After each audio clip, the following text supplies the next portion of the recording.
Sacré morceau pour Saint-Etienne ce week-end. Après une nouvelle humiliation au Roazhon Park, les hommes d'Olivier Dalloglio accueillent l'Olympique de Marseille ce dimanche à 20h45. Mais les Stéphanois sont capables du pire comme du meilleur face aux meilleures écuries de Ligue 1. Focus sur les formes des deux formations. À quel schéma tactique faut-il s'attendre et de quel joueur faut-il se méfier du côté de l'OM? C'est parti pour l'avant-match de Peuple Vert.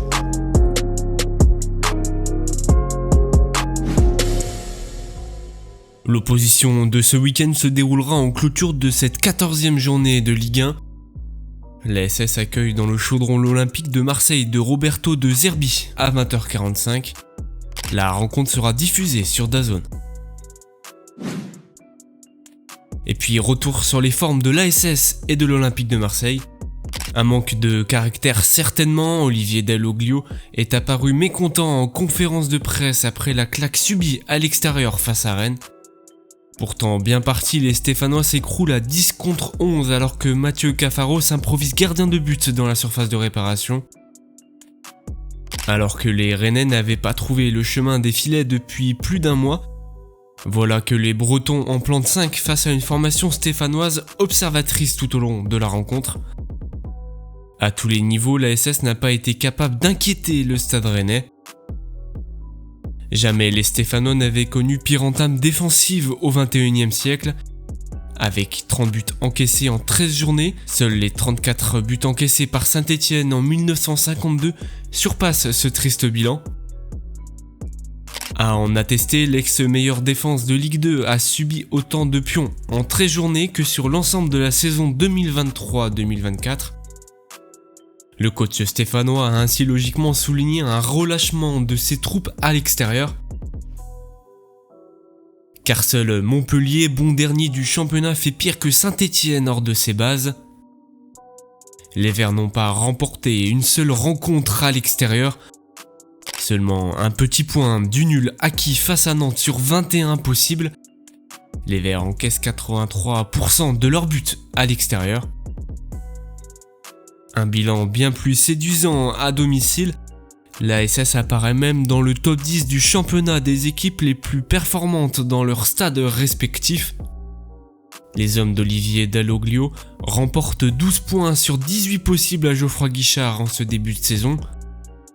Saint-Etienne est même parvenu à accrocher Strasbourg, puis Auxerre ou encore le LOSC début septembre. Alors peut-être un éclair d'espoir face à Marseille. Et justement un Olympique de Marseille encore trop rarement aperçu depuis plusieurs années. Désormais dirigé par Roberto De Zerbi, les Phocéens bataillent avec l'AS Monaco pour la seconde place du championnat. Une rencontre d'ailleurs remportée 2-1 dans les derniers instants sur penalty. Car d'abord menés, les Marseillais ont fait preuve de caractère pour renverser la situation. Particulièrement solide, l'OM est parvenu à prendre le meilleur sur des monégasques timides en seconde période. Les Marseillais n'ont effectivement pas eu peur de prendre des risques offensifs et défensifs dans la relance. Les Phocéens provoquent l'AS Monaco tout au long de la rencontre pour faire la passe ultime et obtenir des décalages. En prenant des risques, l'OM a certes encaissé sur une erreur défensive, mais a pratiqué un jeu plaisant et conquérant. La victoire face au club de la Principauté semble avoir donné un nouveau souffle à une formation marseillaise en recherche d'identité à domicile. Marseille se déplacera à Saint-Etienne avec une série de 2 victoires consécutives. Du côté du schéma de jeu, Roberto De Zerbi opte pour un système de jeu particulier. Basé sur une formation à 3 défenseurs depuis 2 matchs, l'Olympique de Marseille privilégie le jeu de possession avec des relances propres et courtes basées sur un roulis performant dans l'exercice. Le coach phocéen a récemment trouvé un système qui fonctionne en remplaçant Mason Greenwood dans un rôle de milieu offensif. Avec un Adrien Rabiot placé côté gauche, l'Olympique de Marseille a retrouvé de l'équilibre dans son système après la défaite face au PSG. Avec 6 victoires en 7 déplacements, Marseille performe loin de ses bases. Aucune formation ne fait mieux dans l'élite, 21 buts marqués pour seulement 7 encaissés, les joueurs de Roberto De Zerbi restent sur une série de 3 victoires d'affilée à l'extérieur. Une seule défaite en septembre dernier face à Strasbourg. Depuis, les Phocéens semblent inarrêtables hors de leur base. Les Stéphanois peuvent en revanche compter sur la ferveur stéphanoise pour les pousser dans leur retranchement. Inimitables dans l'élite, les supporters de l'ASS répondent constamment présents en ce début de saison malgré une entame complexe. Ils étaient 700 à se rendre à Rennes le week-end dernier. Ils sont près de 30 000 attendus pour la réception de l'OM. Un atout de taille témoignait Olivier Dalloglio après la victoire à domicile face à Montpellier. Marseille a par ailleurs déposé un recours au tribunal administratif de Lyon pour permettre à ses supporters de rejoindre Geoffroy Guichard. Pourtant, les Marseillais seront bien interdits de déplacement ce dimanche soir. Et puis focus sur les hommes forts des deux formations, car bien que fautif sur le but de Monaco, le milieu de terrain Valentin Rongier a livré une prestation de taille patron. Le plus ancien membre de l'effectif marseillais avait déjà changé la donne face à Lens. Rongier a alors enchaîné une deuxième titularisation consécutive face à l'ASM le week-end dernier. Un choix payant pour Roberto De Zerbi. Le milieu de terrain se révèle très utile dans le système de jeu mis en place. Le coach marseillais a d'ailleurs souligné l'équilibre défensif apporté par l'ancien Nantais dans son système de jeu.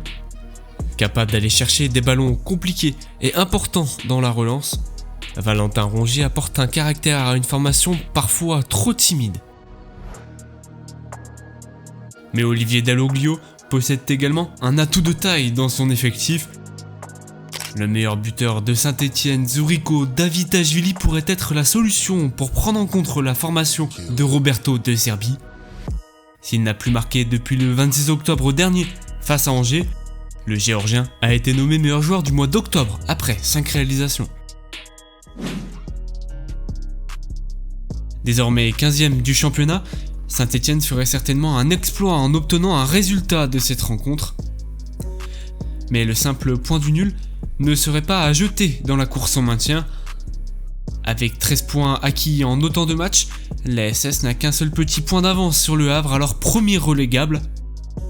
Si le ventre mou de la Ligue 1 apparaît encore homogène, 3 points pourraient permettre aux hommes d'Olivier Dalloglio de mettre la pression sur le top 10 du championnat.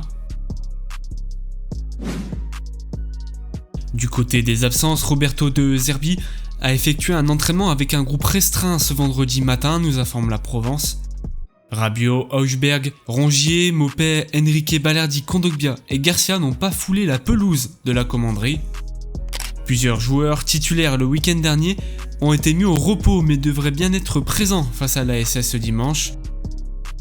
Amin Harit et Derek Cornelius ont de leur côté effectué leur retour dans le collectif. Du côté de l'ASS, déjà amputé d'Anthony Briançon et de Thomas Monconduit, Olivier Dalloglio devra bricoler un 11 de départ avec des moyens limités ce dimanche. Michael Nadé, touché au genou, est toujours indisponible alors qu'Ivan Masson s'est fait opérer mercredi après une rechute. D'ailleurs, Ibrahima Wadji, qui revenait d'une énième indisponibilité, s'est blessé à l'entraînement, annonçait le coach en conférence de presse. Aymen Mouefek de son côté ne devrait pas non plus être disponible. Saint-Etienne devra en tout cas répondre présent ce dimanche pour prétendre à un bon résultat face à l'OM. Olivier Dalloglio fait face à un défi de taille en s'opposant à une formation marseillaise imbattable hors de ses bases. Mais les Verts plus à l'aise à Geoffroy Guichard pourront s'appuyer sur la ferveur stéphanoise. Et enfin, pour finir, un grand merci à Ludovic Ferraud, journaliste pour la Provence, pour les précieuses informations données autour de la forme de l'OM. Une interview à retrouver sur peuplevert.fr.